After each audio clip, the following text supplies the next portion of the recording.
अगर ministry of external affair की हम शुरुआत करते हैं तो ये एक ऐसा पोस्ट होता है मेरे भाई जिसमें आपको विदेश जाने के मौके होते हैं। और एसएससी सीजीएल की एकमात्र ऐसी पोस्ट है यहाँ पे जिससे आपको विदेश के रास्ते खुलते हैं, जिससे आप अलग अलग कंट्री में जा सकते हो। जैसे मानो आप जर्मनी में जाना चाहते हो, आप लंदन में जाना चाहते हो, ज्यूरिख में जाना चाहते हो, स्विट्जरलैंड में जाना चाहते हो, वेटिकन सिटी में मेरे भाई कई सारी कंट्रीज हो गए जहाँ आप जाना चाहते हैं, तो आप यहाँ पर जा सकते हैं। टॉप क्लास कंट्री रशिया हो गया, आपका जापान हो गया, सारी कंट्रीज हो गए। ठीक है, ये मेरे भाई आप कब जाते हैं, कैसे जाते हैं, क्या सैलरी होती है, वो सारी बात है। मिनिस्ट्री ऑफ एक्सटर्नल अफेयर की बात करें तो अगर आप भारत में हैं, अगर आप इंडिया में हैं, तो ये आपकी 4600 ग्रेड पे की नौकरी बन जाती है। और आपका सिलेक्शन किसके माध्यम से होता है, तो सीजीएल के माध्यम से, कंबाइंड ग्रेजुएट लेवल के माध्यम से। लेकिन वहीं जब आप फॉरेन में जाते हैं तो फॉरेन में आपकी जो सैलरी है मेरे भाई वो आपका कुल मिलाकर 4 से 6 लाख रुपए के बीच में आता है। मैंने 4 से 5 लाख क्यों नहीं लिखा है, क्योंकि कई कंट्री में 4 लाख मिलता है और किसी किसी कंट्री में मेरे भाई 4 से 6 लाख रुपए मिलता है। बोलोगे सर कैसे? रीजन है, मिनिस्ट्री ऑफ एक्सटर्नल अफेयर की जो पोस्ट में होता है मेरे भाई इसमें कोई भी टैक्स आपका नहीं लगता है, किसी भी आर्टिकल पर किसी प्रकार का कोई भी टैक्स नहीं लगता है। समझे? जिनेवा समझौता के तैयार भी जिनेवा का जो है मेरे भाई सम्मेलन हुआ था, उस सम्मेलन में भी ये बात कही गई थी कि अगर कोई भी राजदूत किसी भी देश में रहता है तो उसको वहां टैक्स देने की आवश्यकता नहीं है। ऐसा नहीं है कि आपके ऊपर टैक्स नहीं लगता। अगर मान लीजिए कि भारत में भी अमेरिकन जो है वो यहाँ पर एम्बेसी में जो लोग रहते हैं या एक तरीके से पाकिस्तान एम्बेसी के जो लोग रहते हैं पाकिस्तान वाले एम्बेसी में, तो वो भी यहाँ पर कोई टैक्स नहीं देते हैं, ना कोई इनकम टैक्स लगता है, ना कोई और टैक्स लगता है उनके ऊपर में। ठीक है, कोई उन्हें टैक्स पे करने की जरूरत नहीं होती है। तो एक तरीके से आप जो भी कमाते हैं वो पूरा का पूरा आपका वाइट इनकम होता है। ठीक, तो अगर मैं भारत में हूं तो भारत में मेरी मिनिस्ट्री ऑफ एक्सटर्नल अफेयर में 72,000 की सैलरी होगी, तो वहीं पर जब मैं विदेश में काम करूंगा तो वहां मेरी सैलरी 4 से 6 लाख रुपए के बीच में होगी। साथ में यहाँ पर अगर हम बात करें तो वो जो सैलरी फॉरेन में मिलती है, यहाँ पर एक तरीके से जब आप फॉरेन में जाते हैं तो फॉरेन में जब आपको ये सैलरी मिलती है तो वो फॉरेन करेंसी में होती है।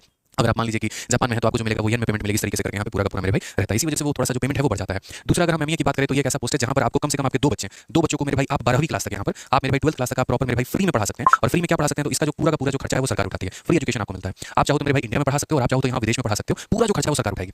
इसी वजह से जिससे मेरी बात हो रही थी तो उन्होंने कहा भी कि जो हमारे सेक्शन ऑफिसर हैं, क्योंकि आप लोग जो ज्वाइन करते हो एमईए में तो मिनिस्ट्री ऑफ एक्सटर्नल अफेयर में आप एएसओ पोस्ट पे ज्वाइन करते हो, लेकिन बाद में आपका प्रमोशन होकर सेक्शन ऑफिसर बन जाते हैं। तो उन्होंने कहा कि हमारे जो सेक्शन ऑफिसर हैं उनकी बेटी खुद लंदन से पढ़ाई कर रही है और इसी वजह से बहुत सारे जितने भी लगभग एमईए वाले लोग होते हैं तो वो अपने बच्चों को विदेश में ही पढ़ाते हैं। भैया जब फ्री में ही पढ़ाना है तो फिर इंडिया में क्यों पढ़ाएं, फिर फॉरेन में क्यों ना पढ़ाएं, तो उनके मन में ये इच्छा रहती है। तो कम से कम अगर आपके 3 बच्चे हैं तो सरकार 2 का खर्चा देगी, एक खर्चा आपको खुद उठाना होगा। 2 बच्चों को 12वीं क्लास तक फ्री में पढ़ा सकते हैं। आप जिस भी कंट्री में हैं उस कंट्री के टॉप स्कूल में उसका पूरा खर्चा जो है वो सरकार उठाती है। इसके अलावा अगर मान लीजिए आपको पूरा का पूरा मेरे भाई हेल्थ का फ्री बेनिफिट मिलता है, आप यहाँ पर एक तरीके से फ्री हेल्थ ट्रीटमेंट या फ्री ट्रीटमेंट करवा सकते हैं पूरी फैमिली का अपना, आप जहाँ पर भी रहते हैं। अगर आप इंडिया में हैं तो इंडिया में करवाइए और अगर आप फॉरेन में रहते हैं तो फॉरेन में करवाइए। इसका भी जो पूरा का पूरा खर्चा है वो सरकार उठाती है। इसके अलावा जो सबसे मजे की बात है वो मेरे भाई एक और बात जानने को मिली, वो यहाँ पर ये थी कि जैसे आपके लिए जनरली अगर मान लीजिए कि भारत में आप आईआईटी में या एनआईटी में एडमिशन चाहते हैं तो आपको एआईट्रिपल का मतलब पूरा जो कंपटीशन का एग्जाम है वो देना पड़ता है और उसमें अच्छा रैंक लाना पड़ता है, तो मेरे भाई सिलेक्शन होता है। लेकिन अगर आप एमईए में हैं तो आपके बच्चों का मेरे भाई एनआईटी कॉलेजेस में, बड़े ध्यान से समझिएगा, एनआईटी कॉलेजेस में एडमिशन हो सकता है। कंडीशन ये होगा कि 12th में 50% मार्क्स हो और एआईट्रिपल का पेपर उन्होंने दिया हुआ हो। उन्होंने पास किया कि फेल किया वो बात की बात है, पेपर उन्होंने दिया हुआ हो ये बहुत इंपॉर्टेंट होता है क्योंकि फ्री रिकमेंडेशन हमको मिलता है। ठीक है, फ्री रिकमेंडेशन हमको मिलता है, इस बात को ध्यान रखो। ठीक है, एक रिकमेंडेशन लेटर होता है, अगर वो लिख दिया जाएगा तो एनआईटी कॉलेज में मिलते हैं। बट मेरे भाई आप लोग यार एनआईटी में एडमिशन मिल गया तो बहुत अच्छी बात है, बट एक और बात बता दे तो एनआईटी में मेरे भाई एडमिशन जो है वो मिल तो जाता है बट लोग लेते नहीं है। रीजन यहाँ पे क्योंकि जो बच्चे मेरे भाई जैसे मानो बचपन से पढ़ रहा है वो लंदन में, तो फिर वो इंडिया में एनआईटी में क्यों आएगा, फिर वहीं के वो यूनिवर्सिटीज में हार्वर्ड और बाकी यूनिवर्सिटीज वहां से पढ़ाई कंटिन्यू करते हैं। ठीक है, थोड़ी और अच्छी लेवल की शिक्षा जो है वो प्राप्त करते हैं। बहुत कम लोग ऐसे होते हैं जो विदेश छोड़कर वापस इंडिया में आते हैं।